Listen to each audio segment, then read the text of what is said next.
Mga farmland, ito po ay located po dito sa Mahayhay, Laguna. Ito po ay 10.4 hectares. Titulado po. Patag na patag at tabi po ng kalsada.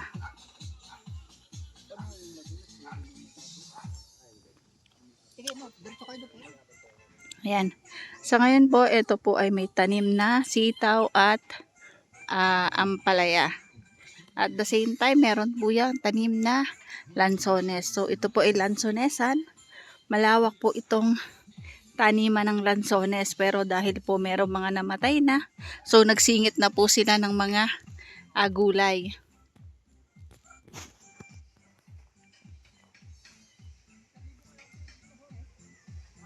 Ayan.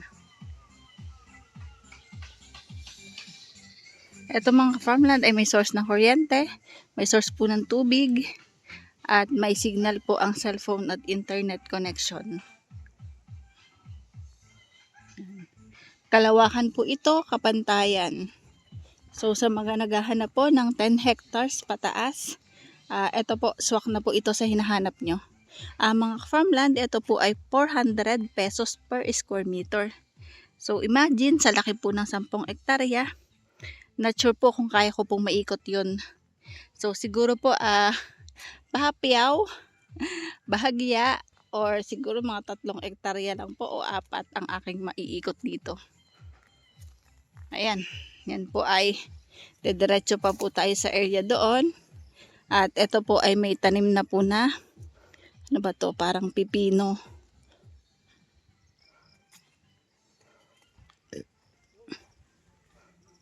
Ipapakita ko lang po sa inyo, overlooking po ang bundok po dito sa Mahayhay. Nandito po ako sa kabilang area po ng pinakalupa. So ayan, ito po ay sitawan at ampalayahan. So overlooking po. Ano yung naririnig ko na? Ugong.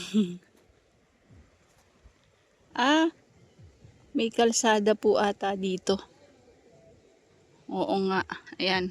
Ayan po ang bundok po ng Mahayhay. So ito mga farmland ay overlooking po ang kabundukan. May linya ng kuryente, may linya ng tubig, at ayan po, may kalsada po paikot po dyan sa ibaba. Ito po ay along the road at 10.4 hectares. Titulado po yan, clean title po. At sobrang dami po ng tanim na lansones. Almost aabot daw po ng 1,000 puno ng lansones kasi ito po ay nataniman ng lansones, yung kabuuan po ng 10.4 hectares. May tanim din po ng mga papaya. Ayan nga po yung mga red lady na papaya. Tsaka po gulay.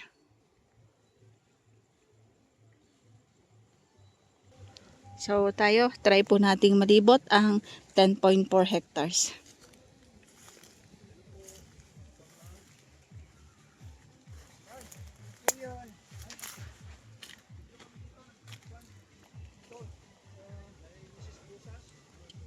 Ayan, eto po yung tanim.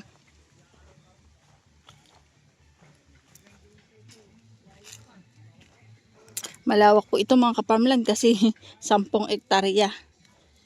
Basta, itatry ko po kung hanggang saan ko kayang malibot. So ito po yung kabilang boundary, yung pinuntahan ko po. At ang sipag naman po ng nagtatanim dito.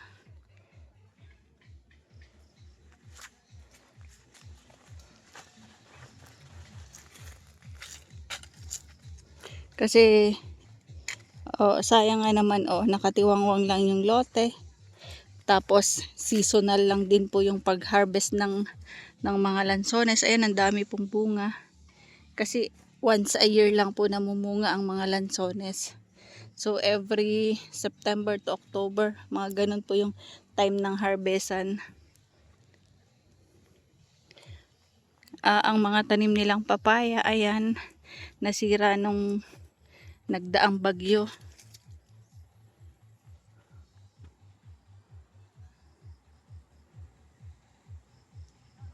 Ayan, mga lansones po yan.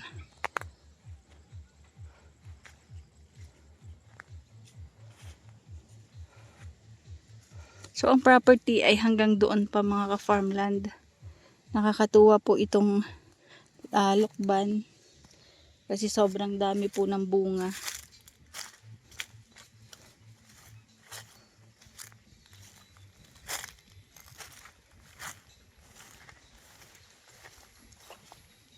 Ayan o mga farmland, nanlalaglag lang po yung lukban. Pati papaya, naapektuhan ng bumagyo.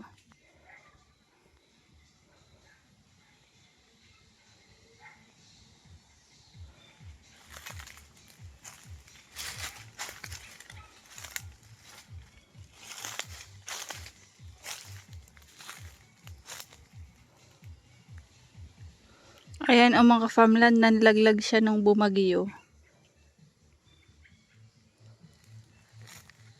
Ayan, kasama pa po yan sa property. Papadoon pa.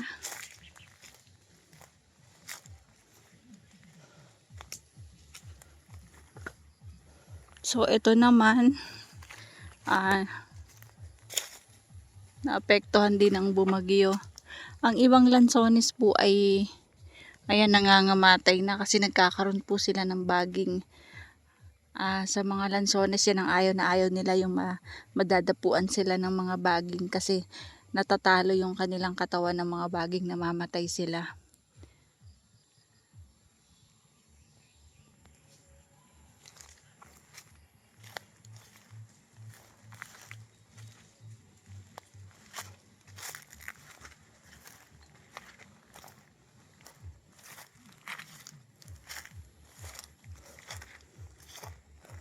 Parang hindi ko malilibot mga ka-farmland ng kabuuan nito, sobrang laki. Pero basta maipakita ko sa inyo, ayan, dito sa pinakagitna, kitang-kita po, overlooking po ang bundok. So nakakatuwa po kasi napakatahimik. So ayan po, sayang po ang mga hinog na papaya. Hindi na po hina-harvest ng may-ari ng lupa. Anong mga nagtanim?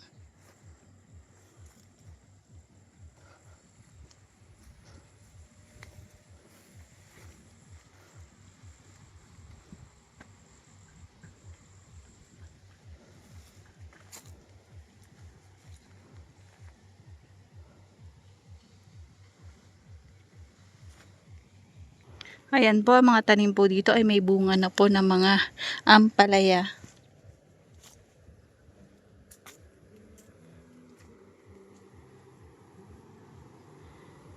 Yung, parang may ilog doon kasi maugong.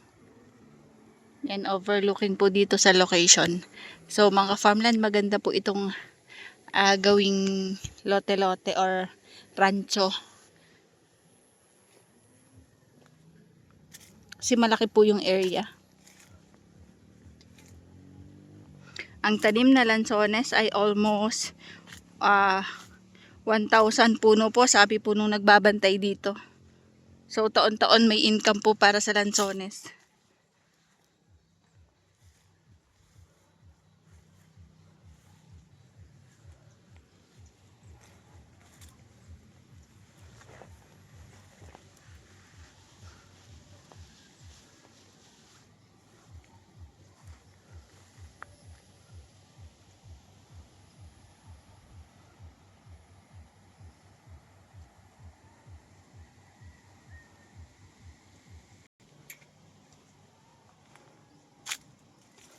Ito po, may tanim din na sitaw, pinagsama po ang sitaw at ampalaya.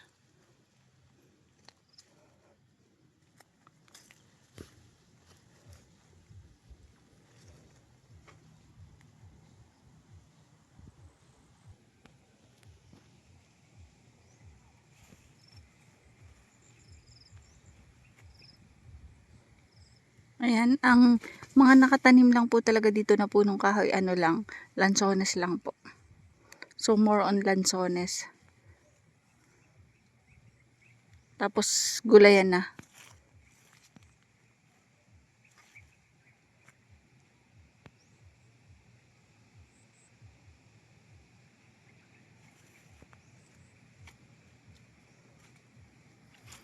Ito po mga farmland ay ang presyo po ng may-ari ng lupa ay 400 pesos po per square meter. So siguro kung makakipagtawaran po tayo, ida-direct na lang po namin kayo sa may-ari ng lupa.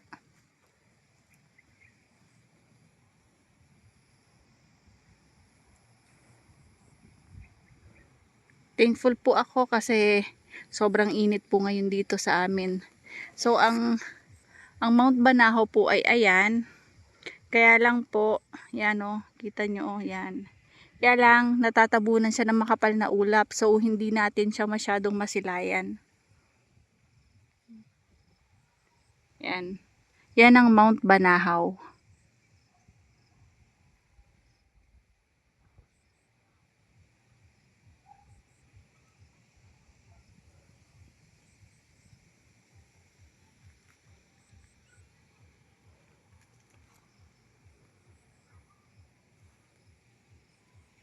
Ayan, sa area naman po ito, mga patola. Patola naman po ang nakatanim dito sa side na ito.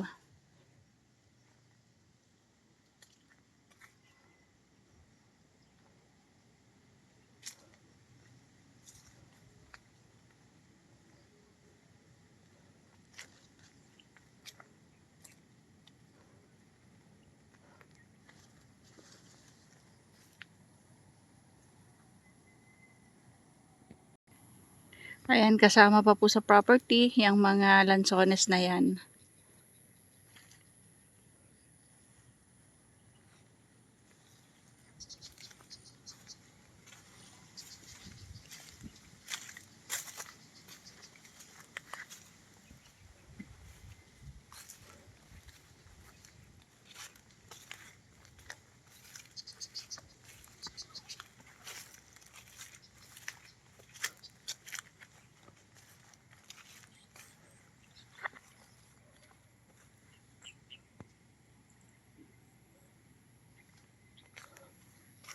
Nakakatuwa mga farmland overlooking dito ang Laguna de Bay. Ayun po.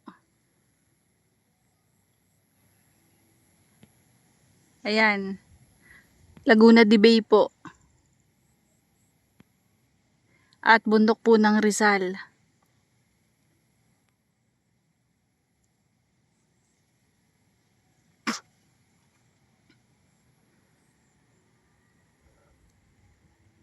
Oh, ayan. Medyo nasilayan po natin ang Mount Banahaw. Ayan, overlooking po ang Mount Banahaw. So, maganda po yung view dito. Kasi tanaw po ang Mount Banahaw at dito mo naman po sa kabilang banda, tanaw po ang Laguna de Bay. Ayan po. Yan, madami pa pong lansones sa area na yan. Yan po ang bundok ng Banahaw.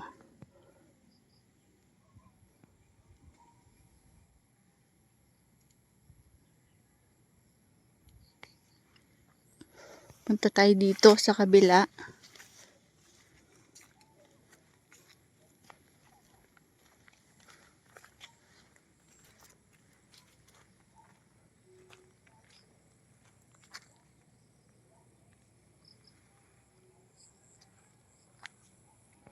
Ayan mga ka-farmland, sako pa po yung property na yan. Kasi more on lansones nga po ang tanim.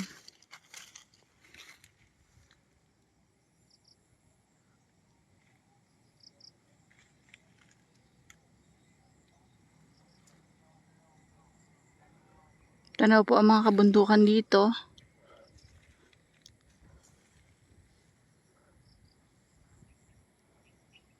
At ang bundok ng Banahaw.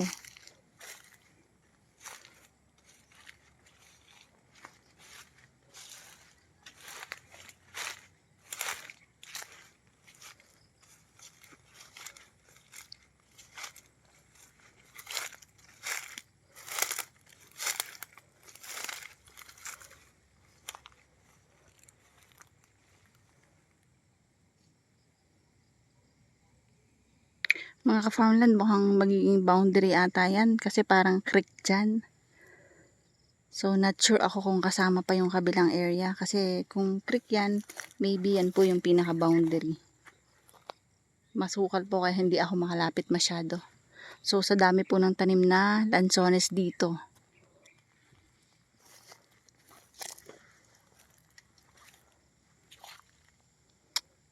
Nakakatuwa kasi overlooking po ang kabundukan at ang Mount Banahaw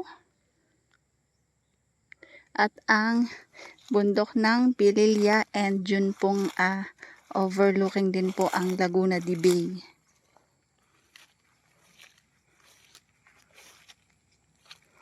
So mga farmland, hindi ko na po kayang ikutin yung pinaka 10.4 hectares. Kumbaga, pahapiyaw lang po yung pag-iikot ko dito sa area. Pero siguro naman nakaabot po ako sa 3 or 4 na hektarya. Sa area na yan mga farmland, yan po ay panay lansones na. Wala na po yung mga tanim na gulay. Hanggang dito lang po yung gulayan niya. Yan o.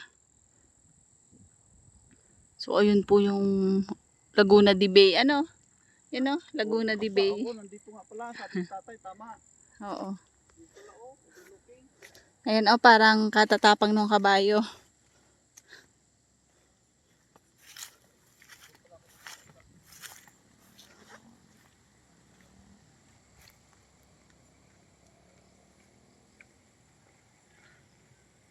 Ganda ng bundok Banahaw. Oh, kitang-kita sana kung walang ulap.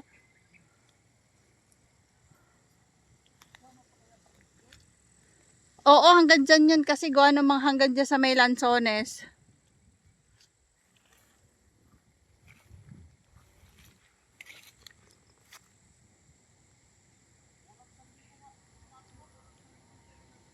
Nasa 1,000? Oo. Ha? More or less 1,000. Yun po, more or less 1,000 po puno ng lansones. Kaya, kumbaga, income generating po ito. Yearly po meron pong nai-income. Lalo po siguro pag naalagaan yung mga puno ng lansones. Kasi ang lansones po medyo maselan din. Ayaw nila sila nakakapitan ng baging. So nagiging sakit sa kanila yon. Kaya po namamatay ang ibang mga lansones. So dapat pag nagtanim ng lansones, alagaan, iproning, kalisan para po yung susuplingan po ng mga kanyang buko.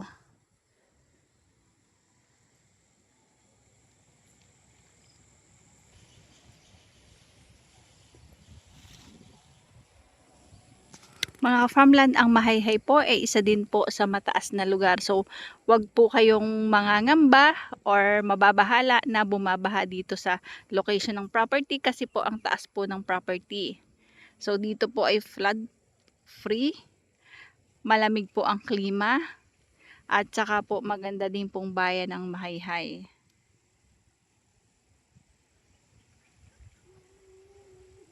Inuulit ko, ito po ay titulado 10.4 hectares. Clean title po.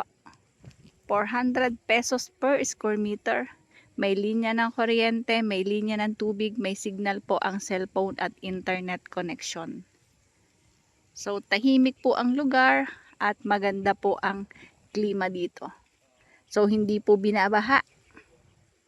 Hindi din po naman nagla-landslide itong pinaka-property. So, paano mga farmland? Bye-bye po. See you for the next videos. God bless po sa ating lahat. Bye-bye.